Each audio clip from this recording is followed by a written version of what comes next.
tout au long de...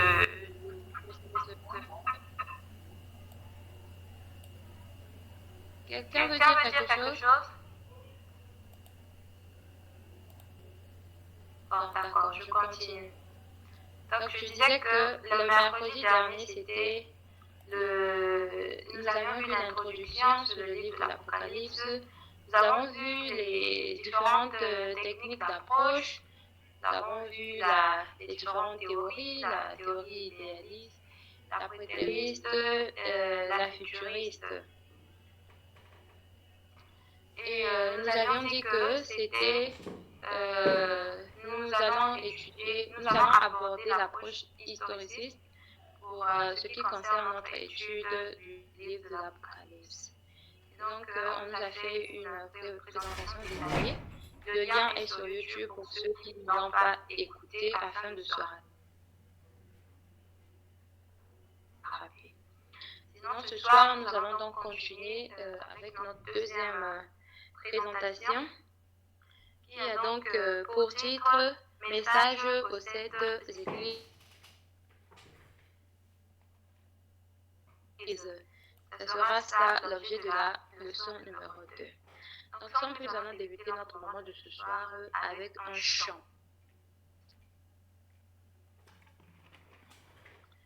que je vais exécuter. Excusez-moi, juste que je cherche mon hymne et louange.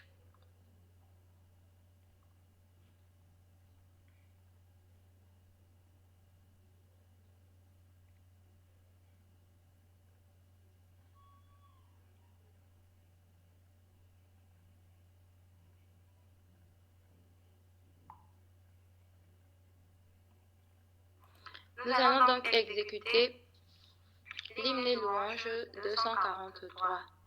Ô vous qui n'avez pas la paix. Je vais donc chanter et les autres, vous pourrez m'accompagner de là où vous êtes sans pour autant allumer vos micros, bien sûr. Ô vous qui n'avez pas la paix, venez, Jésus la donne.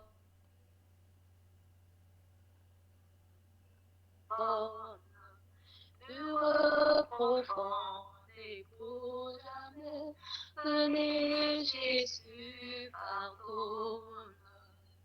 Quand Jésus remplit un cœur, il déborde de bonheur, et les phares de l'âme impure. Jésus, Jésus, Jésus, vous qui tremblez sous la terre, que la mort vous inspire. Venez votre livret à tout, à détruire son empire.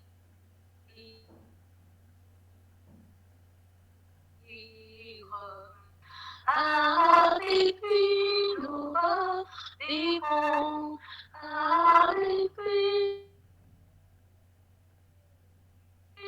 nous règnerons, et la mort ne sera plus. Jésus, Jésus, Jésus. Amen. Frère Félicien, vous pouvez nous faire la prière pour débuter, s'il vous plaît?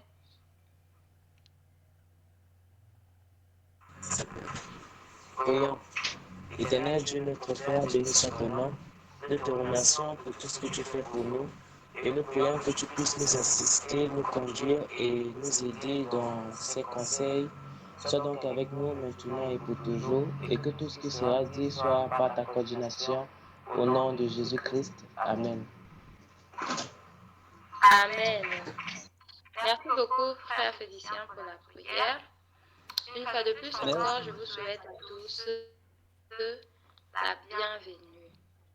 Alors, nous accordons donc la parole à notre orateur de ce soir, ancien Léman Kinwani, pour cette deuxième leçon, le message pour cette église.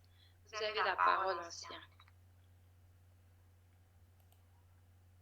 Ok, bonsoir à tous, chers frères et sœurs. Donc ce soir, nous allons poursuivre notre étude biblique sur l'Apocalypse. Donc je vais vous présenter mon écran. Donc la fois dernière, nous avons commencé l'introduction de cette étude. Nous étions là dans Apocalypse chapitre 1, le verset 1 jusqu'au verset 7. Donc il s'agit là de c'était l'introduction, le prologue au livre d'Apocalypse. Donc ce soir, nous allons nous allons commencer les messages aux 7 églises, première partie. Donc voici comment se présente le plan. J'espère que nous n'allons pas prendre beaucoup de temps. Donc je vous prierai de prêter beaucoup attention et de prendre les notes si vous le pouvez.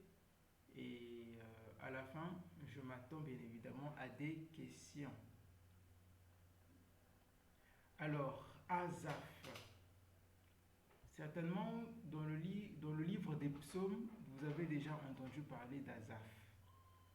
Lorsque nous lisons le psaume 73, le verset 1 à 3, il est écrit « Oui, Dieu est bon pour Israël, pour ceux qui ont le cœur pur.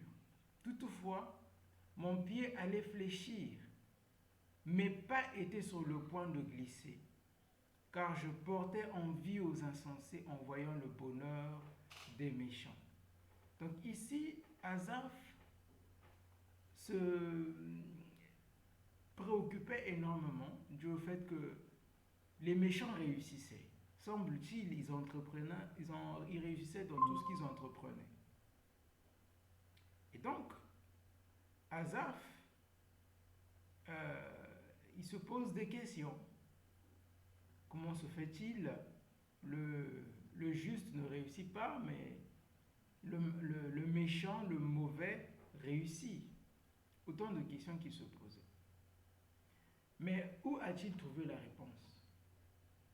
Psaume 73, 15 à 17. « Si je disais, je veux parler comme eux, voici je trahirai la race de tes enfants.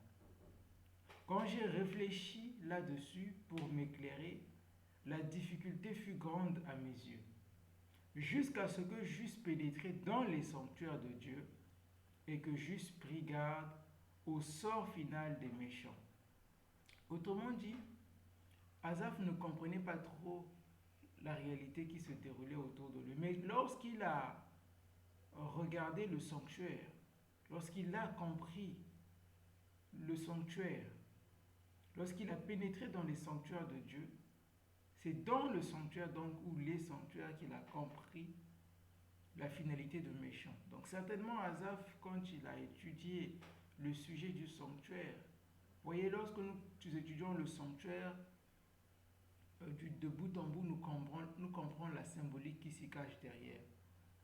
Nous comprenons la typologie, qui est une autre forme de prophétie, qu'il y a derrière. Et c'est après cela qu'il a compris la finalité des méchants. Ça a été aussi le cas avec l'apôtre Jean aussi. Jean, qui se trouvait, le vieil apôtre, se retrouva en prison sur une île rocheuse à cause de son témoignage fidèle, lui qui témoignait Jésus-Christ. Il y eut des nouvelles que les églises qu'il dirigeait subissaient des souffrances, des persécutions, passaient par des moments difficiles.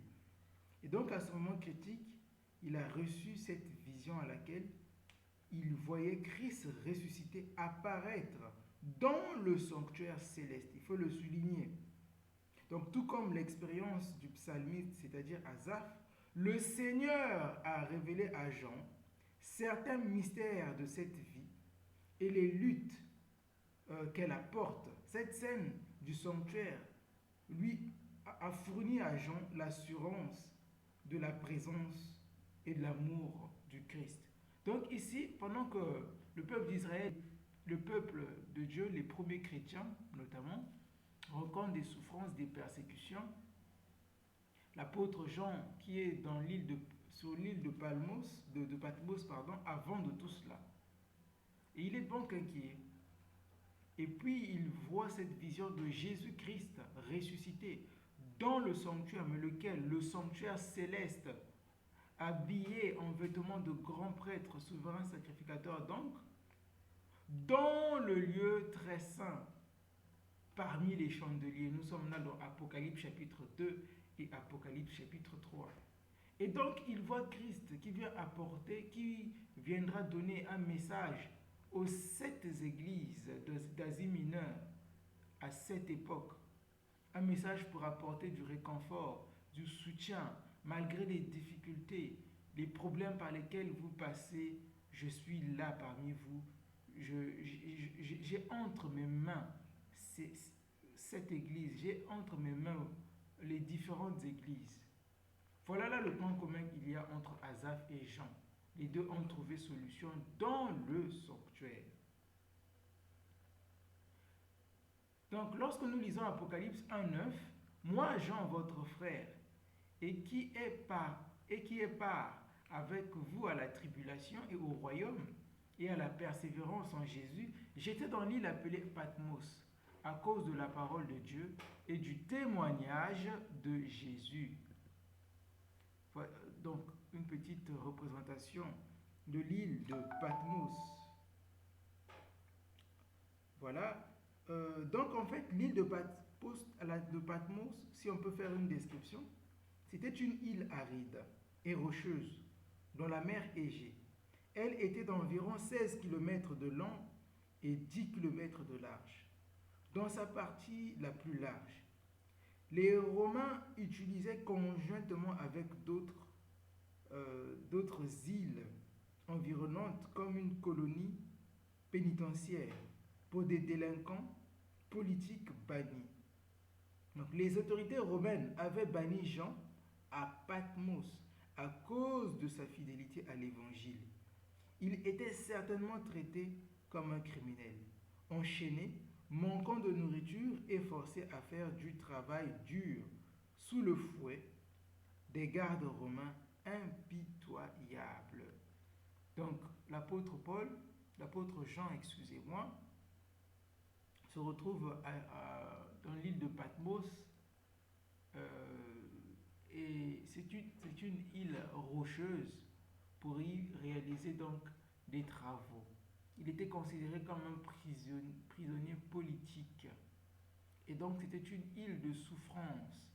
Voilà là les conditions, le contexte dans lequel il reçoit donc cette vision.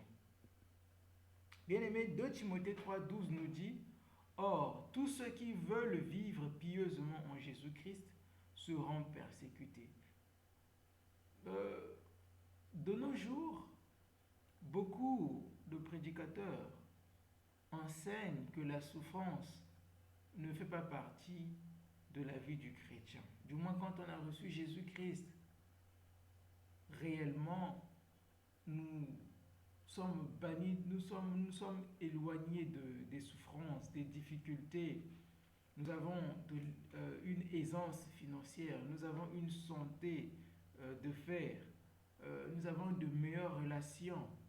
Et il y a même une théologie qui est sortie là-dessus, comme quoi lorsque Christ reviendra lors de son second retour, il y aura un enlèvement, mais cet enlèvement sera secret. Parce que cela doit arriver avant la venue de l'Antichrist.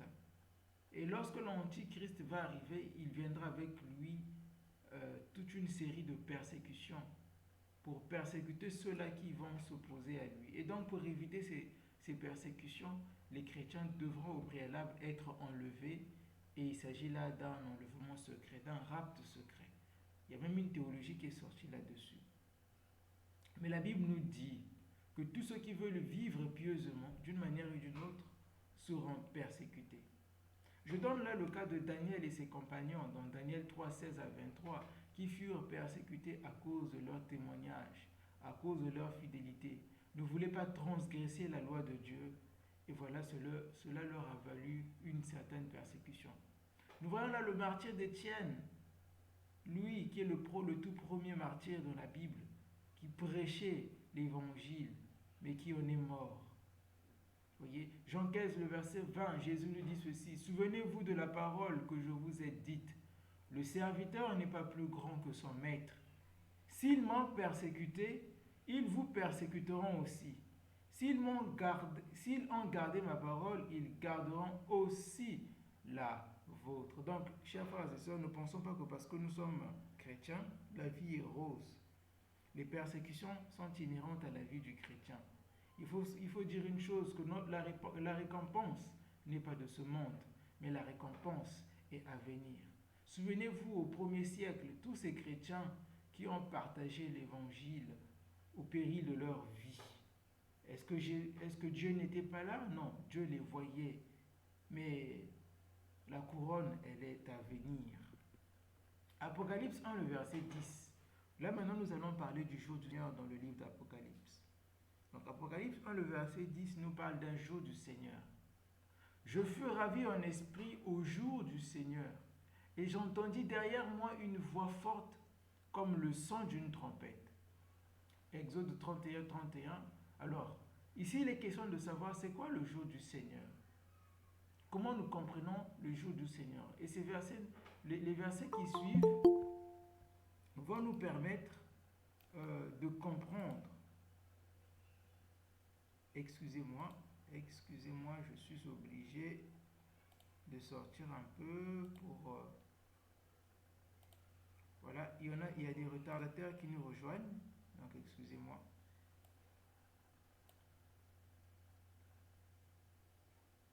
Voilà, donc je suis obligé de procéder de la sorte. Très bien. Donc, les versets qui vont suivre vont nous aider à comprendre donc ce qu'est le jour du Seigneur. Exode 31, le verset 13. Parle aux enfants d'Israël et dis-leur, vous ne manquerez pas d'observer mes sabbats, car ce sera entre moi et vous et parmi vos descendants un signe auquel on connaîtra que je suis l'Éternel qui vous sanctifie. Donc on dit, vous ne manquerez pas d'observer mes sabbats. Donc les sabbats, ce sont quoi? Les jours du Seigneur, les jours de Dieu. Isaïe 58, 13. Si tu retiens ton pied pendant le sabbat, pour ne pas faire ta volonté en mon saint jour, Matthieu 12, le verset 8. Car le Fils de l'homme est maître du sabbat, mon sabbat, le sabbat de Dieu. Donc, le jour du Seigneur.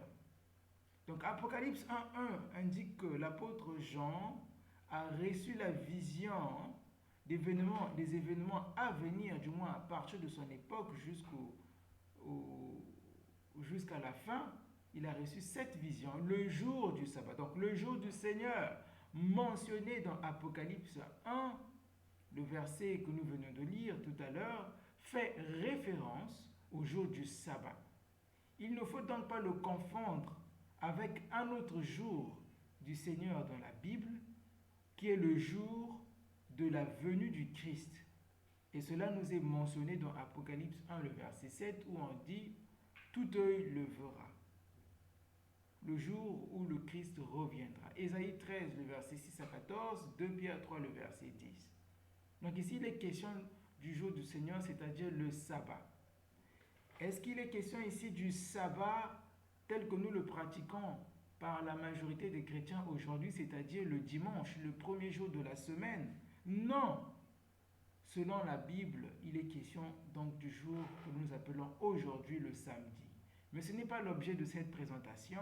Si vous avez des questions là-dessus, nous pourrons programmer pour les jours à venir une séance spéciale pour étudier cette question du sabbat. 2 raisons pour observer le sabbat. Le sabbat est un mémorial de la création selon Exode 20, le verset 11. Mais le sabbat aussi est un jour de délivrance pour nous selon Deutéronome 5, le verset 15. La vision de Christ à Patmos. Apocalypse 1, 12 à 18. Je me retournai pour connaître quelle était la voix qui me parlait. Et après m'être retourné, je vis 7 chandeliers d'or. Et au milieu de ces 7 chandeliers, quelqu'un qui ressemblait à un fils d'homme, vêtu d'une longue robe et ayant une ceinture d'or sur la poitrine. Sa tête et ses cheveux étaient blancs comme de la laine blanche, comme de la neige. Ses yeux étaient comme une flamme de feu.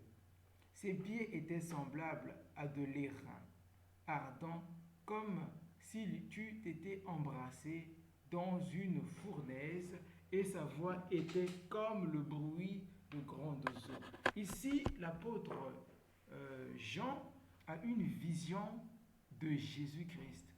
Où voit-il Jésus-Christ? Dans le lieu saint.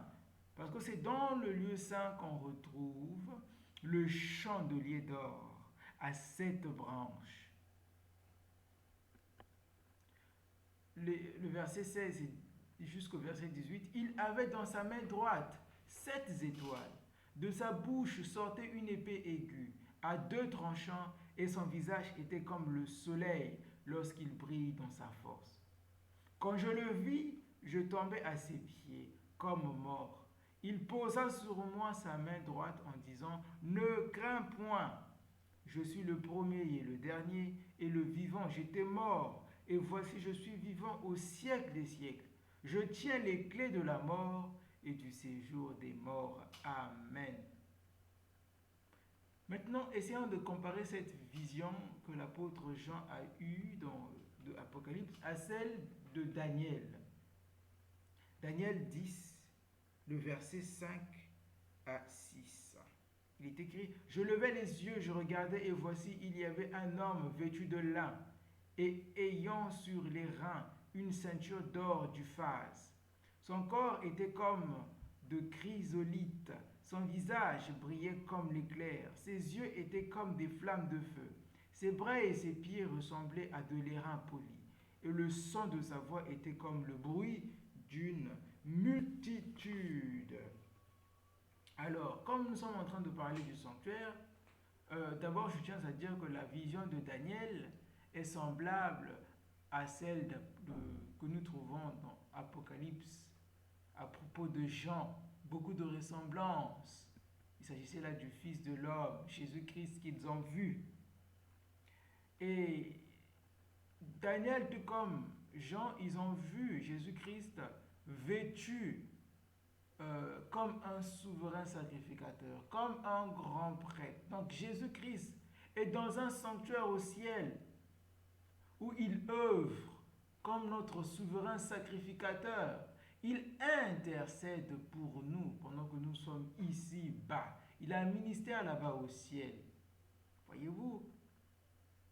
Mais le sujet du sanctuaire est un sujet capital pour comprendre le livre d'Apocalypse. Raison pour laquelle nous allons faire une petite révision. Voici le tabernacle du désert, c'est-à-dire le sanctuaire, le tabernacle que Dieu a ordonné à Moïse de lui construire. Ils me feront un sanctuaire et j'habiterai parmi eux. C'est ce que la Bible dit. Donc, chers frères et sœurs, il faut savoir que le sanctuaire a une dimension très prophétique, symbolique. Il y a un lien entre le sanctuaire et Jésus-Christ. Et la typologie qu'il y a à l'intérieur nous aidera à comprendre la prophétie. Donc le symbolisme qui s'y cache ici nous aidera à comprendre la prophétie. Raison pour laquelle je vous invite à vous référer à notre étude biblique sur le sanctuaire que vous trouverez sur notre chaîne YouTube Sola Scriptura. Donc voici des différents éléments qu'il y avait dans le sanctuaire, notamment dans le parvis, l'autel des holocaustes, la cuve des reins. Et il y a devant la tente d'assignation dans laquelle il y avait 2 chambres. La première chambre, le lieu saint, et la deuxième chambre, le lieu très saint. Et là aussi, dans le lieu saint, il y avait 3 ustensiles. La table des pains de proposition, le chandelier d'or qui était juste en face et l'autel des parfums. Puis dans le lieu très saint, il y avait donc l'arche de l'alliance, où à l'intérieur il y avait les 2 tables de pierre portant sur elles les 10 commandements, une cruche d'or contenant la manne et la verge fleurie d'Aaron. Très très important de comprendre ce sujet. Mais aussi l'accoutrement du souverain sacrificateur, une étude aussi que nous avions développée sur cela, qui est le même accoutrement que Jean a vu, que Daniel a vu du Fils de l'homme au ciel. Donc tout à l'heure nous avons parlé du lieu saint. Voici les ustensiles qu'on y trouve. Là vous voyez là un chandelier en or avec les 7 branches. En face, il y avait la table des pains de proposition. Il faut dire que le chandelier en or, c'est la seule source lumineuse de la tente d'assignation. Très important. Et à l'autel des parfums.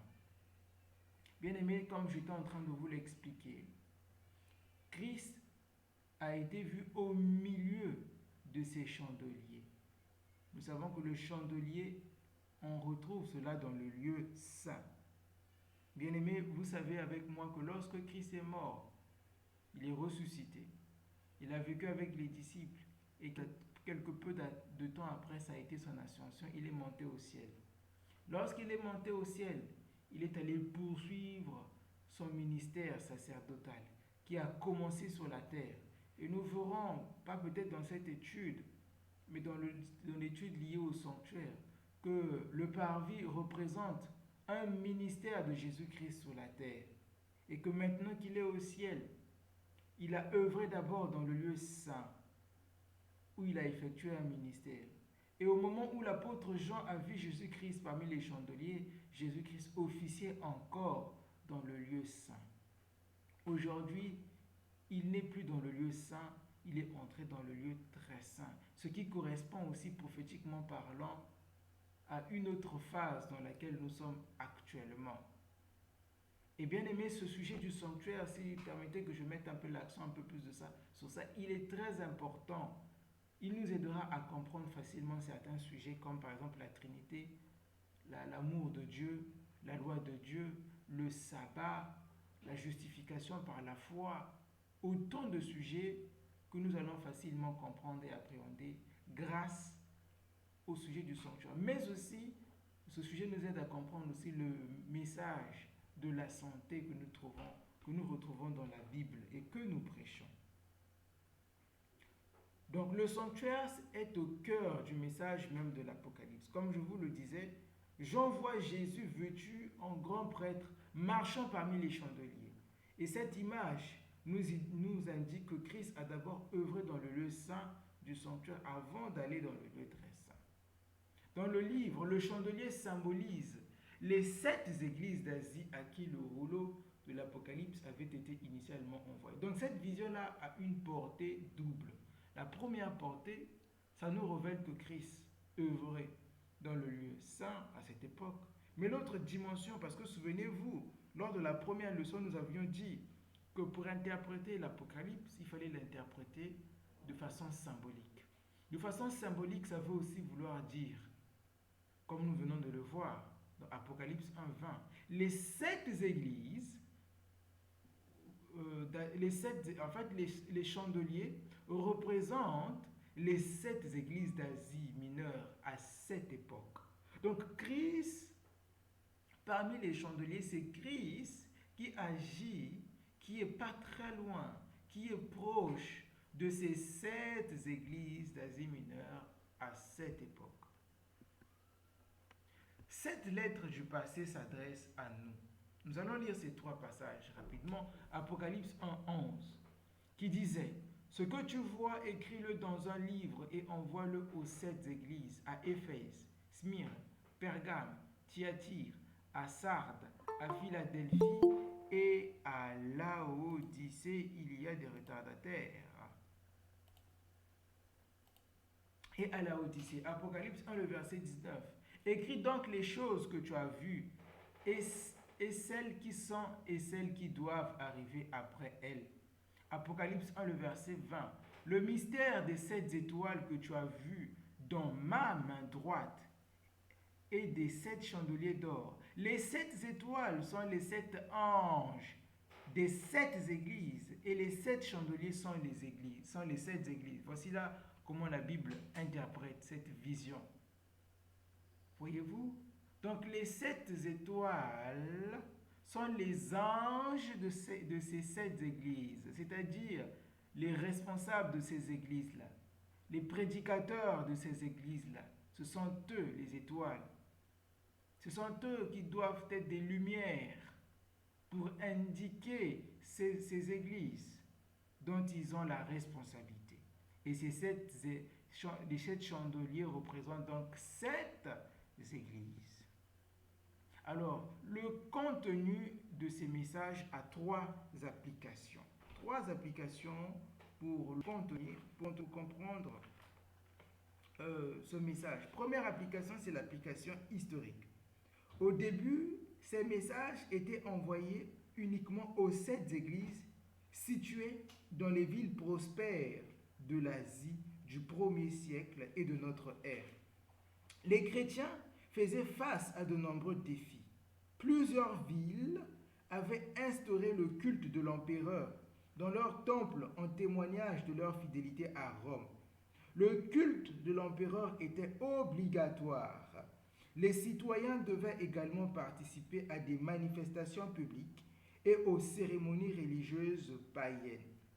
Puisque beaucoup de chrétiens refusaient de participer à ces pratiques, ils subissaient des persécutions, parfois même le martyre. Sur ordre de Christ, Jean a écrit à ces messages, à ces églises, pour les aider à relever ces défis. Donc, Dieu, Jésus-Christ, donne un message à ces églises pour pouvoir les réconforter, pour pouvoir les donner du courage afin de pouvoir faire face aux difficultés qu'ils rencontraient à cette époque. Donc, on a parlé d'Éphèse, Smyrne, Pergame, Thyatire, Philadelphie, jusqu'à l'église de Laodicée, la 7e église.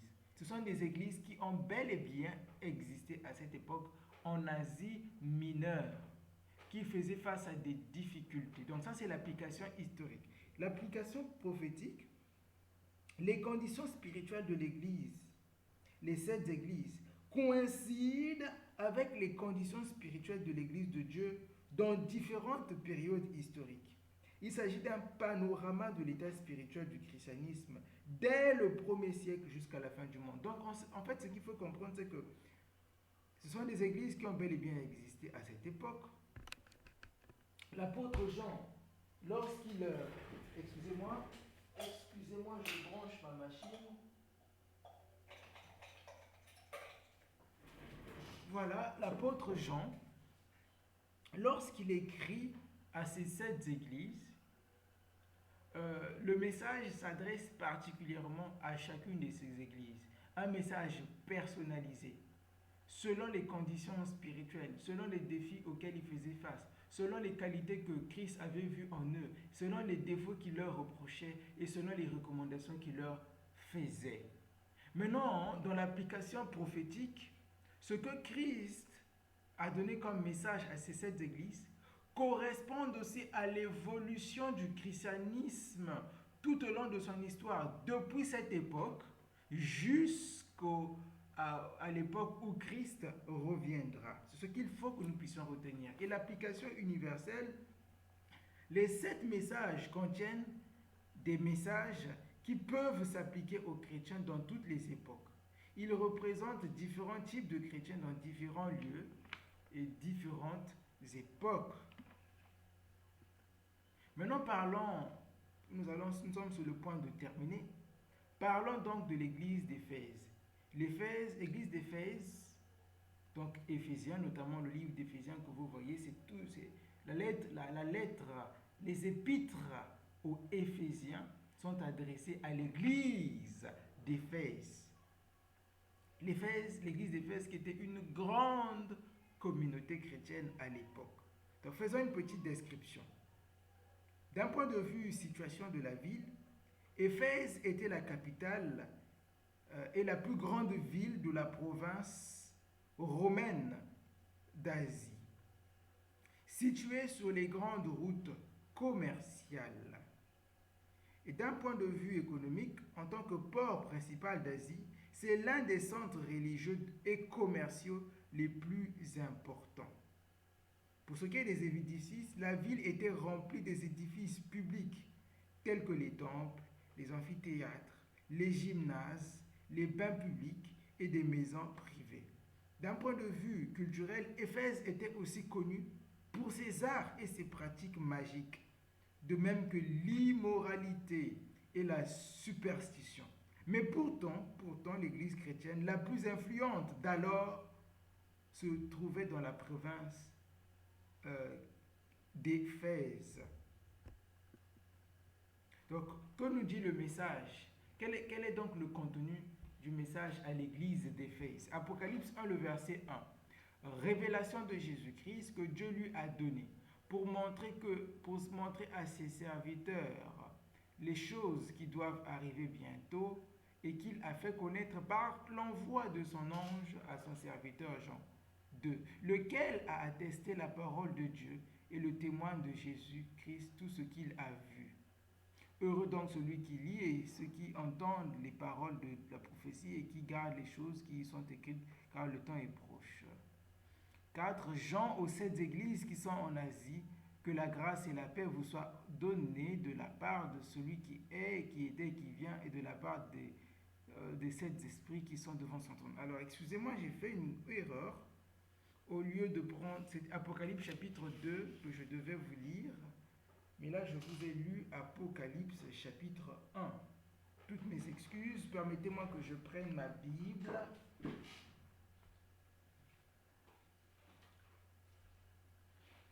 Donc je prends là ma Bible et je vais vous inviter, chers frères et sœurs, à ouvrir vos Bibles. Nous allons lire dans Apocalypse chapitre 2. Apocalypse chapitre 2, les 4 premiers versets.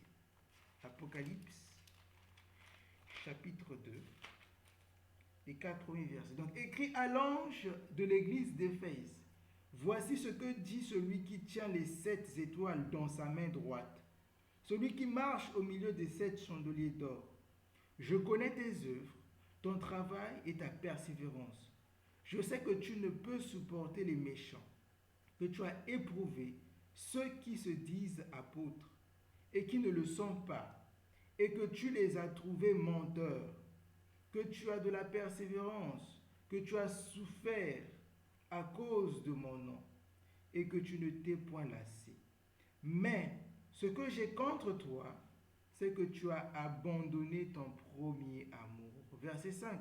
Souviens-toi donc d'où tu es tombé. Réponds-toi et pratique tes premières œuvres. Sinon, je viendrai à toi et j'ôterai ton chandelier de sa place, à moins que tu ne te répandes.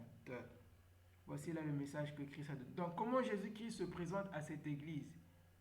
Il tient les 7 étoiles dans sa main droite. Il marche au milieu des 7 chandeliers. Quelles sont les qualités de cette église? Eh bien, ce que Christ a trouvé comme qualité, c'est qu'ils ne peuvent supporter les méchants. Ils ne pouvaient pas supporter vivre dans la méchanceté. Ils persévéraient dans la souffrance à cause du témoignage de Christ. C'est-à-dire que malgré les persécutions, les difficultés de la vie, les contraintes, les menaces de mort, de faim et autres choses, cela ne les a pas empêchés de continuer à prêcher le message de Jésus-Christ. C'est cela donc la qualité que Christ recherche pour nous en ce jour.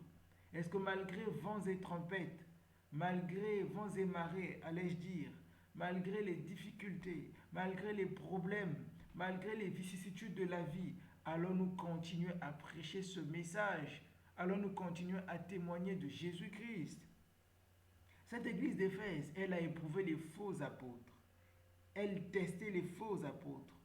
Elle n'était pas aussi naïve lorsque un message leur était apporté. Ils examinaient les Écritures. Voilà là les qualités que Christ a retrouvées en eux.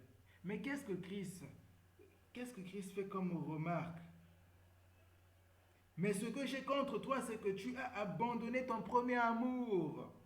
Chers frères et sœurs, ça fait longtemps pour certains d'entre nous que nous venons à l'église.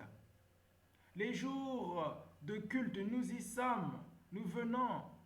Peut-être nous avons suivi une campagne d'évangélisation, nous avons été marqués, le Saint-Esprit nous a touchés, nous avons pris la décision de prendre le baptême. Mais peu après, nous sommes rentrés dans l'église, la flamme a baissé, nous nous sommes refroidis, nous sommes rentrés dans le formalisme, on n'a plus envie réellement de communier. Venir à l'église devient aussi lourd. Nous commençons les mercredis, nous ne sommes pas là au jour de prière, les vendredis non plus, et les jours de culte, notamment le jour du Seigneur, nous cessons de venir. On a pris de l'habitude et après, le refroidissement s'est installé et puis rien du tout. On a cessé de communier, on a cessé d'aller à l'église. Dans Acte 2,42, il est écrit, ils se réunissaient dans la communion fraternelle, dans la fraction du pain, dans la prière. Ils se réunissaient quand? Tous les jours. Aujourd'hui, avec nos préoccupations, si on nous demande de se réunir tous les jours, ça sera compliqué. Mais nous avons mercredi, vendredi et le sabbat pour honorer notre Seigneur, pour vivre une vie de communion, pour partager nos expériences, pour vivre une vie de mission, de service et de témoignage. Donc, la solution, c'est de se souvenir là où nous sommes tombés, nos défauts, là où nous nous sommes éloignés, de chercher à nous repentir et de revenir sur le droit chemin. Souviens-toi de ton premier amour. Vous voyez, ce message s'adresse à l'église d'Éphèse. Mais aujourd'hui, là, ce message peut s'adresser individuellement à quelqu'un ce soir. Peut-être que ce message s'adresse aussi, entre autres, à toi qui m'écoutes, à toi qui regardes cette présentation. Revenons donc sur l'application prophétique pour terminer.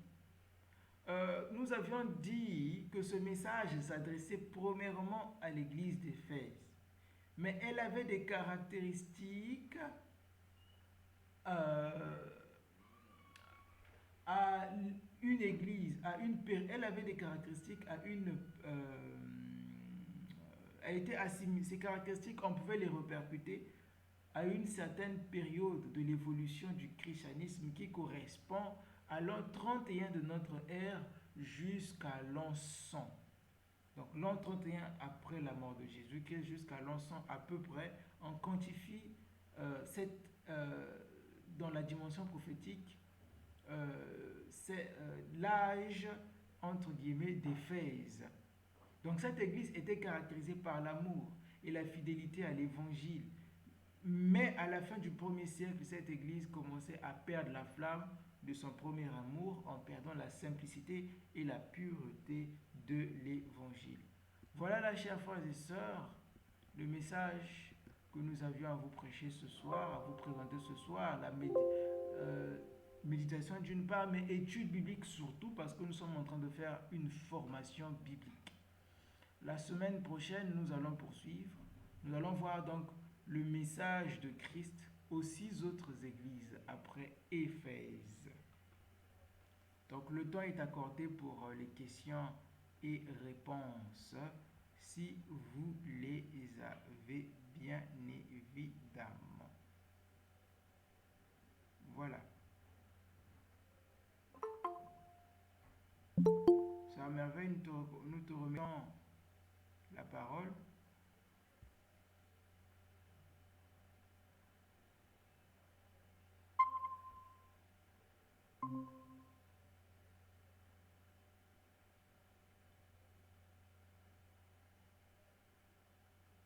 Allô, Sœur Merveille, tu as la parole? Sœur Lolina Swanga, est-ce que tu es là?